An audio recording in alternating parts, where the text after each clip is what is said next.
Educational creativity চ্যানেলে সকলকে স্বাগত। এনওএস ডিএলএড গুরুত্বপূর্ণ একটি আপডেট। যারা এখনো কলকাতা হাইকোর্টে নন পিটিশনার হয়ে আছেন, তো তারা 18 তারিখ অতিক্রান্ত হয়ে যাচ্ছে।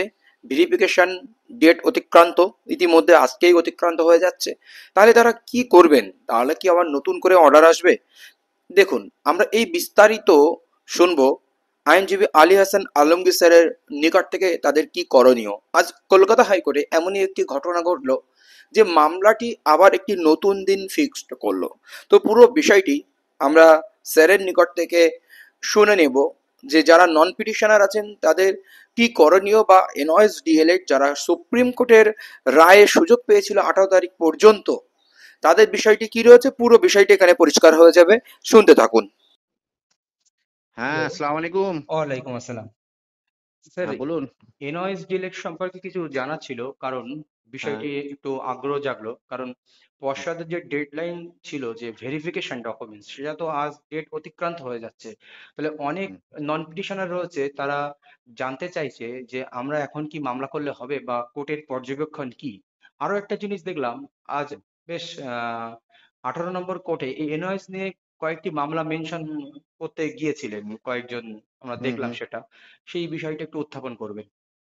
আচ্ছা, দেখুন, যেটা ডেডলাইনের কথা আপনি বলছেন 18 তারিখ, সেইটা হচ্ছে আপনার যারা সুপ্রিম কোর্ট থেকে অর্ডার নিয়ে এসছে তাদের রেসপেক্টে। হ্যাঁ, যারা কলকাতা হাইকোর্টে মামলা করেছিল সুপ্রিম কোর্টের অর্ডারটাকে দেখিয়ে হ্যাঁ। এবং এখান থেকে অর্ডার পেয়েছে, তাদের কিন্তু কোনো ডেডলাইন নেই। আচ্ছা। মানে কেন নেই? কারণ তাদের ভেরিফিকেশন এখনো শুরুই হয়নি। হ্যাঁ, এবার তাদের ভেরিফিকেশন শুরু হবে, তারপর না সেই ডেডলাইনের প্রশ্ন। এবার এটা আপনি ঠিকই বলেছেন, এই প্রশ্ন ওঠাটা খুব স্বাভাবিক যে 18 তারিখ পর্যন্ত ডেট, তারপরে কি মামলা করা যাবে কি যাবে না। হ্যাঁ, এবার আমার বিশ্বাস এমনিতে যারা মামলা করার তারা সবাই করেও ফেলেছে, আর হয়তো অর্ডার হয়েও গেছে। হ্যাঁ, কিন্তু তাও হতেই পারে যে অনেক প্রত্যন্ত জায়গায় অনেকের কাছে খবর পৌঁছায় না, সে হয়তো হ্যাঁ, ভেবেছে যে তার লড়াই শেষ হয়ে গেছে, এরকম ক্যান্ডিডেট থাকতে পারে। হ্যাঁ। এবার সেই ধরনের ক্যান্ডিডেটের জন্য আমার মনে হয় কোর্ট মামলা করলে অবশ্যই শুনবে। উদাহরণস্বরূপ এটা বলতে পারি যে আমরাই আজকে নিজেরাই গেছিলাম লিভ নিতে। আচ্ছা, আচ্ছা। কোর্ট লিভ না দিলেও কোর্ট মামলা ফিক্স করে দিয়েছে 24 তারিখে এবং বলেছে যে হ্যাঁ আচ্ছা, ঠিক আছে, আমি শুনবো। মানে সুতরাং 24 তারিখ আবার শুনানি হবে? হ্যাঁ, হবে হবে, আমাদের মামলাই তো আচ্ছা, আছে, 24 তারিখে আচ্ছা, রেখেছেন। আচ্ছা, আচ্ছা, শুনবেন এবং আমার বিশ্বাস অর্ডার হয়ে যাবে। এবার আচ্ছা। এখানে দেখুন, এখানে একটা রেশিও ফলো করা হয়েছে। যে হ্যাঁ, রেশিওটা হচ্ছে সুপ্রিম কোর্টের চিফ জাস্টিস অফ ইন্ডিয়া, মানে জাস্টিস গাওয়াইয়েরই একটা রিসেন্ট জাজমেন্ট, হ্যাঁ, সুপ্রিতা চান্ডেল বলে। এই হ্যাঁ, জাজমেন্টে সিমিলারলি সার্কামস্ট্যান্স ক্যান্ডিডেটদের মধ্যে ডিসক্রিমিনেট করার করা হচ্ছে, মানে একই পরিস্থিতিতে যারা আছে তাদের জন্য সবাই আইনের ট্রিটমেন্টটা সমান পায়। হ্যাঁ, সেই রকমটা যদি হয়, তাহলে কেউ যদি পরে আসে, তাহলে খবর পেলো না, পরে এলো, হ্যাঁ, তাহলে তার সে কি অর্ডার থেকে বঞ্চিত হবে? হওয়া তো উচিত নয়। মানে কোর্ট হ্যাঁ, তো হ্যাঁ, এই হ্যাঁ। নিজেই ঠিক, ঠিক। এই এই যে প্রিন্সিপালটার উপরে অর্ডারটা দিয়েছে, সুতরাং অর্ডার পাওয়া উচিত। তবে হ্যাঁ, এবার কোর্টেরও একটা পেশেন্স আছে।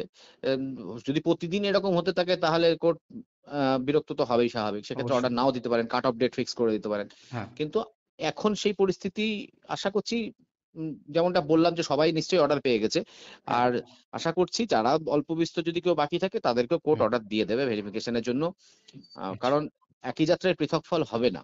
হ্যাঁ, হ্যাঁ, হ্যাঁ। ঠিক। তো এই হচ্ছে ব্যাপার। তাহলে আমরা দেখলাম কোর্ট, একটা কথা আমরা শুনলাম যে এনওএস ডিরেক্টকে আমি প্রতিদিন দেখবো একই ম্যাটার, মানে একটু হুম, হুম। বিরক্ত কিন্তু প্রকাশ হ্যাঁ, করেছিলেন, আমি হ্যাঁ, প্রথম আমরা দেখছিলাম। হ্যাঁ, ঠিকই বলেছেন আপনি। হ্যাঁ, বিরক্ত বলতে যে এর কতদিন চলবে এরকম। দেখুন, রাইট। কোর্ট যখন এই প্রশ্ন বলা শুরু করেছে তখন আমাদের অবশ্যই কোর্টের যেটা মনোভাব সেটা আমাদের বুঝতে হবে এবং তাদেরকে সম্মান জানাতে হবে। এবার অবশ্যই আমরা এটা লম্বা টানতে পারি না এভাবে। তবে আর রাইট। আমাদেরও বিশেষ কিছু নয়, সবারই অর্ডার হয়ে গেছে। হ্যাঁ, অল্প কিছুজন যারা পরের দিকে এসেছিল প্রত্যন্ত অনেক দূর দূরান্ত থেকে, হ্যাঁ, হ্যাঁ, হ্যাঁ। তাদের জন্য এটা। আর আমরাও আর এর পরে হয়তো এগোবো না, কিন্তু 24 তারিখের মধ্যে এগুলো আমরা করে নেবো। আচ্ছা, আচ্ছা। 24 তারিখ একটা মোটামুটি ধরে নেওয়া যেতে পারে ডেডলাইন একটা। মনে হচ্ছে তাই, কারণ এমনি গতকালকেও কিছু মামলা জজ সাহেব সাপ্লিমেন্টারি এফিডেভিটের জন্য নেক্সট উইকে রেখেছেন।